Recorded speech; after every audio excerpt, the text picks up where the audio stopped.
একটা আকাশ, একটাই রাডার, তবুও শত্রু ঢুকে গেল অদৃশ্য হয়ে। বিশ্বের সবচেয়ে শক্তিশালী প্রতিরক্ষা ব্যবস্থার সামনে এমন অপমান, এটা কি শুধু একটা দুর্ঘটনা নাকি বড় কোনো শক্তির নীরব বার্তা? বিশ্ব রাজনীতির মানচিত্রে এমন কিছু দেশ আছে যাদের নাম উচ্চারণ করলেই উত্তেজনার পারদ চড়ে যায়। ইরান ঠিক তেমনি একটি নাম। মধ্যপ্রাচ্যে যখন ইরান ইসরায়েল উত্তেজনা নিয়ে পুরো বিশ্ব দুশ্চিন্তায়, তখন হঠাৎ এমন একটি ঘটনা ঘটে যায় যা শুধু এই অঞ্চল নয়, পুরো বিশ্বের সামরিক বিশ্লেষকদের চমকে দেয়। তবে অবাক করার বিষয় হলো, এই ঘটনায় ইরান সরাসরি জড়িত নয়। এবার মঞ্চে হাজির আরেক পরাশক্তি রাশিয়া, আর তারা এমন কিছু করে দেখিয়েছে যা ইসরায়েলের সামরিক ইতিহাসে আগে কখনো দেখা যায়নি। 19 সেপ্টেম্বর 2025 একটি অত্যাধুনিক রাশিয়ান ফাইটার জেট হঠাৎ করেই ইসরায়েলের আকাশ সীমায় প্রবেশ করে। সবচেয়ে বিস্ময়কর বিষয়, ইসরায়েলের বিশ্বখ্যাত আকাশ প্রতিরক্ষা ব্যবস্থা আয়রন ডোম এই অনুপ্রবেশ সময় মতো শনাক্তই করতে পারেনি। রাডার স্ক্রিন ছিল একেবারে পরিষ্কার, কিন্তু বাস্তবে শত্রু তখন মাথার উপর দিয়ে উড়ে যাচ্ছে। এই ঘটনা কোনো সাধারণ ঘটনা নয়, এটা ছিল ইসরায়েলের প্রতিরক্ষা ব্যবস্থার জন্য এক বড় ধাক্কা, এক প্রকার প্রকাশ্য চ্যালেঞ্জ। হাইফা বন্দরের আকাশ ছিল একদম পরিষ্কার, সূর্যের আলো সমুদ্রের জলে ঝিলমিল করছিল, জাহাজ আসছে যাচ্ছে, কর্মীরা ব্যস্ত, সবকিছুই ছিল স্বাভাবিক। কিন্তু সেই স্বাভাবিকতা ভেঙে যায় কয়েক মিনিটের মধ্যে। হঠাৎ করেই সাইরেন বেজে ওঠে, চারিদিকে আতঙ্ক ছড়িয়ে পড়ে, সামরিক ঘাঁটিগুলোতে সর্বোচ্চ সতর্কতা জারি হয়। সবাই বুঝতে পারে কিছু একটা দ্রুতগতিতে এগিয়ে আসছে। কিন্তু এখানেই সবচেয়ে অদ্ভুত ব্যাপারটা ঘটে। রাডার অপারেটররা স্ক্রিনে তাকিয়ে আছে, কিন্তু সেখানে কিছুই নেই, না কোনো সিগন্যাল, না কোনো টার্গেট। অথচ বিপদ যে আসছে তা নিশ্চিত। ইসরায়েলের গর্বের প্রতিরক্ষা ব্যবস্থা দ্রুত সক্রিয় হয়ে ওঠে। রাডার ঘুরছে, সেন্সর কাজ করছে, কিন্তু স্ক্রিন এখনো ফাঁকা। প্রতিটি সেকেন্ড যেন ঘন্টার মতো লাগছে। ঠিক তখনই এক বিকট গর্জন, মাথার উপর দিয়ে ছুটে গেল একটি যুদ্ধ বিমান। মানুষ হতভম্ব হয়ে আকাশের দিকে তাকায়। এটা ইসরায়েলের কোনো জেট নয়, এটা রাশিয়ার ফাইটার জেট। প্রশ্নটা তখন সবার, রাশিয়ার বিমান ইসরায়েলের আকাশে কেন?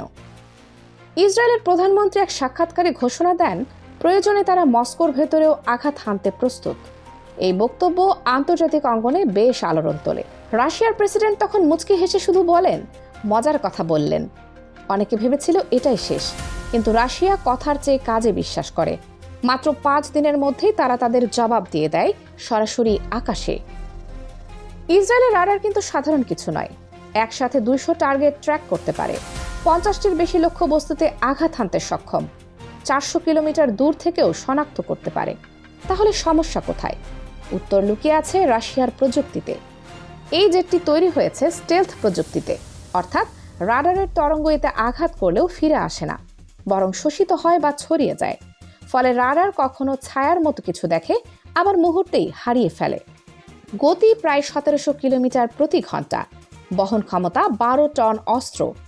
এই প্রযুক্তি দিয়ে যে কোনো দেশের প্রতিরক্ষা ব্যবস্থা বিভ্রান্ত করা সম্ভব।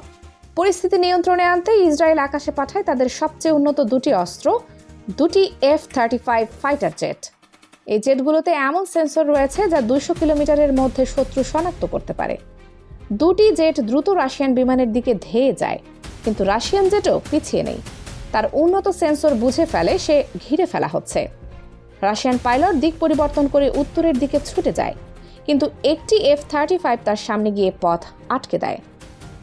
দুই পক্ষের মধ্যে টানটান উত্তেজনা। রাশিয়ান পাইলট মিসাইল প্রস্তুত করে সতর্ক বার্তা দেয়, পথ ছাড়ো। অন্যদিকে ইসরায়েলি জেটও লক করে ফেলে।